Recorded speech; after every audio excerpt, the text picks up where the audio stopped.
Hi friends, ఇలా ఉన్నారు? అందరూ బాగున్నారా? Welcome back to my channel. ఈరోజు వచ్చేసి దీంట్లో కర్రీ ఏం చూపిస్తున్నానంటే కందగడ్డ పులుసు అండి. ఇది చాలా ఎమ్మీగా, చాలా అంటే చాలా టేస్టీగా ఉంటుంది. నేను చెప్పే కొన్ని టిప్స్ ఫాలో అవుతే మాత్రం ఏ పులుసు అయినా కూడా, ఎగ్ పులుసు అయినా, చాందం పులుసు, మీరు ఏ పులుసు, బెండకాయ పులుసు, ఏ పులుసు చేసుకున్నా కూడా ఈ చిన్న టిప్ ఒకటి ఫాలో అవుతే చాలా టేస్టీగా వస్తుందని చిన్న వీడియో క్లిప్ అయితే యాడ్ చేస్తున్నాను. ఇదైతే మార్నింగ్ అండ్ పిల్లలకి టిఫిన్ అయితే నేనైతే దోశలు అయితే వేసాను అనమాట. పిల్లలు స్కూల్కి వెళ్తున్నారు. పెద్ద బాబు అయితే 10th క్లాస్ అండి.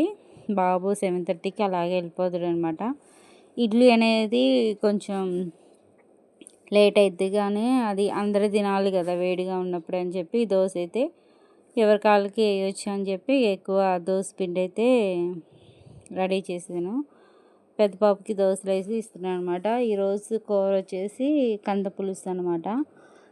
అది మీకు దీని ప్రాసెస్ ఏదో ఈ వీడియోలో మనం చూద్దాం. కందగడ్డ పులుసు ఎలా పెట్టుకోవాలి, చాలా టేస్టీగా వస్తుంది. చాలా అంటే చాలా బాగుంటుంది. చికెన్ కన్నా కూడా మీరు దీంతోనే ఒక ముద్ద ఎక్కువ తినేస్తారనమాట, అంత టేస్టీగా వస్తుంది. దోశలు ఎందుకు నేను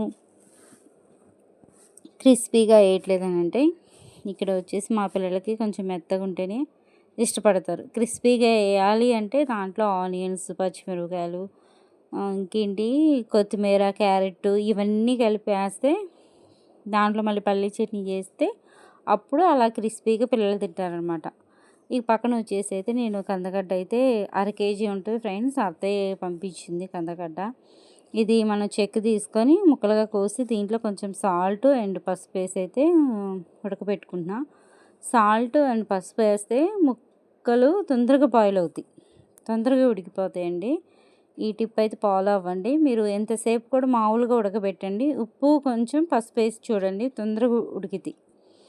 మళ్ళీ నెక్స్ట్ చిన్న బాబు కూడా దోశలు వేయమన్నాడు అనమాట. ఆయన వేసి పెద్ద ఆయనకి వేసి ఇచ్చేసరికి చిన్న ఆయన మమ్మీ నాకు కూడా అన్న. ఇక అప్పుడే అయితే మళ్ళీ పనిలో పని అయిపోయేది కానీ మళ్ళీ పెనం పెట్టి మళ్ళీ దోశలు అయితే వేసాను. ఇది చిన్న బాబుకి వేసానండి. ఇదైతే చాలా అంటే చాలా బాగుంటుంది కందగడ్డ పులుసు అయితే. మీకు ఈ రెసిపీ చూపిద్దాం అంటే అన్ని వీడియోస్ ఉన్నాయండి, అందరూ వారి వారి స్టైల్లో చేస్తారు, కానీ టేస్ట్ ఎవరే ఎలా చేసినా కూడా టేస్ట్ అనేది ఖచ్చితంగా మారిద్దండి. ఇక్కడైతే చిన్నబాబుకి అయితే టిఫిన్ పెట్టేస్తున్నాను. దీంట్లో అయితే నేను టమాటా చట్నీ, పచ్చిమిరకాయలు, టమాటాలు వేసి అయితే చట్నీ అయితే రోటి చట్నీ అండి. ఇది రోట్లో అయితే నూరా. ఇది దోశలకి బాగుంటుంది. దోశలు క్రిస్పీకి టమాటా చట్నీ వేసుకుని తినాలంటే తినలేరండి. అందుకని మనం మెత్తగా ఉన్న దోశలకైతే టమాటా చట్నీ, అల్లం చట్నీ దాని బాగుంటుంది. క్రిస్పీగా ఉన్న దోశలకైతే ఖచ్చితంగా పల్లీ చట్నీ అయితే కావాలండి. ఈ విధంగా మనం కందగడ్డ పులుసు ఎలా చేసుకుందాం అంటే, స్టవ్ వెలిగించి నేనైతే కళాయి పొయ్యి మీద పెట్టుకున్నాను. దీంట్లో ఒక 4-5 టేబుల్ స్పూన్ అయితే ఆయిల్ వేసుకోవాలండి.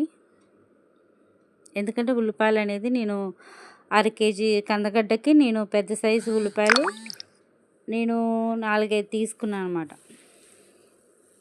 4-5 తీసుకొని 3-4 పచ్చిమిరకాయలు కట్ చేసి పక్కన పెట్టుకున్నా. ఆయిల్ వీటెక్కే దీంట్లో 1 స్పూను ఆవాలు అండ్ జీలకర్ర కలిపి ఉంది, అవి 1 స్పూన్ అయితే వేసేసాను. దీంట్లో ఎండుమిర్చి కూడా 2 వేసేసుకున్నాం. ఫ్లేవర్ బాగుంటుందండి, ఎండుమిర్చి ఫ్లేవర్ బాగుంటుంది.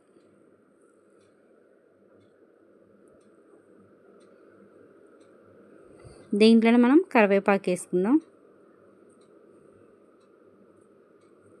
ఫ్రెష్గా అన్నమాట. చాలా అంటే చాలా ఫ్రెష్గా ఉంది కరివేపాకు. దీంట్లోనే మనం సన్నగా తురుముకున్న ఉల్లిపాయలు అండ్ 4-5 పచ్చిమిరపకాయలు వేసుకొని మనం ఇక్కడే ఉంటుందండి మనకి ఏ పులుసు అయినా టేస్ట్ రావాలంటే మెయిన్ ఇక్కడే మనం చాలా జాగ్రత్తగా పాటించాలి. మనం ఏదో ఉల్లిపాయలు కొంచెం అగ్నిలో వేసేస్తే మాత్రం టేస్ట్ అయితే అస్సలు రాదండి. ఉల్లిపాయలు చక్కగా గోల్డెన్ బ్రౌన్ కలర్ వచ్చాకే మనం బెండకాయలైనా, చాందుంపులైనా, ఎగ్స్ అయినా ఏమైనా వేసుకొని దీంట్లో కొంచెం సాల్ట్ అండ్ పసుపు వేసుకుంటే తొందరగా ఎగుతాయి అన్నమాట.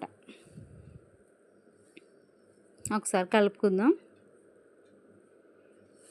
చాలా పులుసులు పెడతారులే కానండి, మనం పులుసు పెట్టినప్పుడు ఉల్లిపాయలు లాగే కనిపిస్తూ ఉంటాయి. మీరు అబ్జర్వ్ చేశారో లేదో. ఉల్లిపాయలు చక్కగా ఏగితే మాత్రం పులుసు టేస్టీగా చాలా అంటే చాలా బాగుంటుందండి. మీరు ఒకసారి ఈ విధంగా ట్రై చేయండి. చాలా అంటే రుచి వస్తుంది, టేస్ట్ అయితే చాలా బాగా వస్తుందండి ఉల్లిపాయలు అయితే ఎగితే. ఉల్లిపాయలు వేయకుండా మనం వేసినప్పుడు అట్లా పెట్టి చూడండి, ఉల్లిపాయలు వేగాక పులుసు ఒకసారి ట్రై చేయండి, మీకే తెలిసిద్ది. చాలా అంటే చాలా బాగుంటుంది. ఈ విధంగా చూడండి, గోల్డెన్ బ్రౌన్ కలర్ వచ్చేసింది కదా.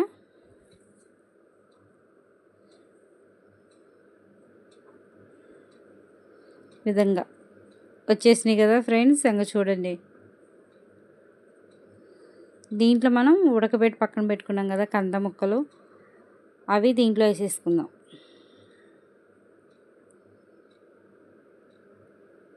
ఒకసారి కలుపుకుందాం.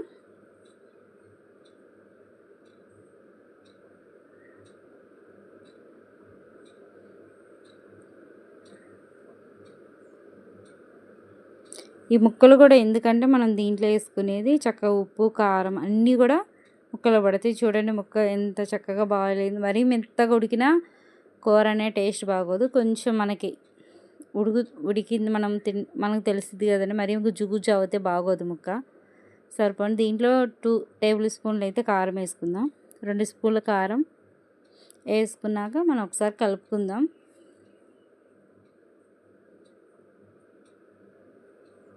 మీరు ఎవరైనా ఫస్ట్ టైం నా వీడియో చూస్తున్నట్లయితే ప్లీజ్ అండి లైక్ చేయండి, షేర్ చేయండి, సబ్స్క్రైబ్ చేసుకోండి. పక్కనే ఉన్న బెల్ ఐకాన్ మీరు ఆల్ అని ప్రెస్ చేస్తే నేను ఎప్పుడు వీడియో పెట్టినా కూడా మీకు వెంటనే నోటిఫికేషన్ వస్తుంది అనమాట. దీంట్లో మనం నిమ్మకాయ సైజ్ అంతా మనం చింతపండు నానబెట్టుకున్నాం కదా, అది మనం నేను తీసుకున్న గిన్నెతో 2 గిన్నెలు అయితే పోసుకున్నాం. ఒక గిన్నె చింతపండు పులుసు అండ్ ఒక గిన్నె నీళ్ళు కరెక్ట్గా సరిపోయిద్దండి.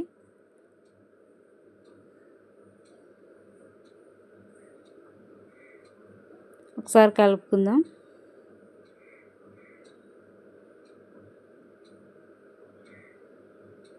మొత్తం అన్నీ కూడా ఈక్వల్గా కలిసేటట్టు ఒకసారి కలుపుకుంటే మీకు ఒకసారి చూపిస్తున్నా ముక్క ఎలా ఉడకాలో. ఇంగిట్లా ఇలా ఉడికితే చాలండి, కూర అయితే టేస్టీగా వస్తుంది. ఒకసారి మనం మూత పెట్టుకుందాం. కొంచెం మనం బాయిల్ అయ్యాక మిగతా నెక్స్ట్ ప్రాసెస్ ఏంటో చూద్దాం. ఈ విధంగా దగ్గరికి వచ్చిందిగా చూడండి, పులుసు అనేది చిక్కదనం వచ్చింది కాబట్టి దీంట్లో 1 స్పూను ధనియాలు, దాల్చిన చెక్క ఇవన్నీ కలిపి నేను ఒక సీసాలో స్టోర్ చేసేసుకుంటానండి ఎప్పుడు. ధనియాలు, దాల్చిన చెక్క, లవంగాలు, యాలకులు ఇవి 3 అండ్ ధనియాలు 4 కలిపి కొంచెం మనం వేయించుకొని మిక్సీ చేసేసి పక్కన పెట్టేసుకుంటా. చూడండి పులుసు అనేది చిక్కదనం వచ్చింది. మీ ఇష్టం అండి. చింతపండు పుల్లగా ఉంటే కొద్దిగా బెల్లం వేసుకొని లేదా కొంచెం లైట్గా పంచదార వేసుకున్న ఆ పులుపు అనేది బ్యాలెన్స్ అయ్యిద్ది అనమాట. ఇప్పుడు ఈ టైంలో మనకు ఉప్పు సరిపోయిందో లేదో చూసుకొని నాకైతే కరెక్ట్గా సరిపోయింది.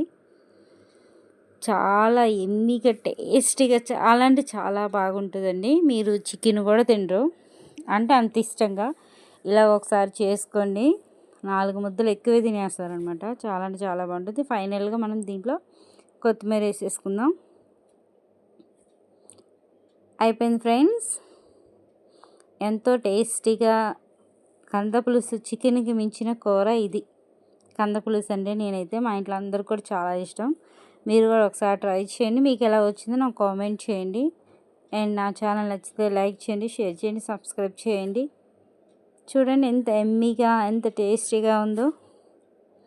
ప్రాసెస్ అంతా కూడా మీరు ఒకసారి ఎక్కడ కూడా స్కిప్ చేయొద్దండి. ఎక్కడ కూడా స్కిప్ చేయకుండా మీరు ఒకసారి చూడండి. ఈ వీడియో నచ్చితే like, share, subscribe. Thank you for watching.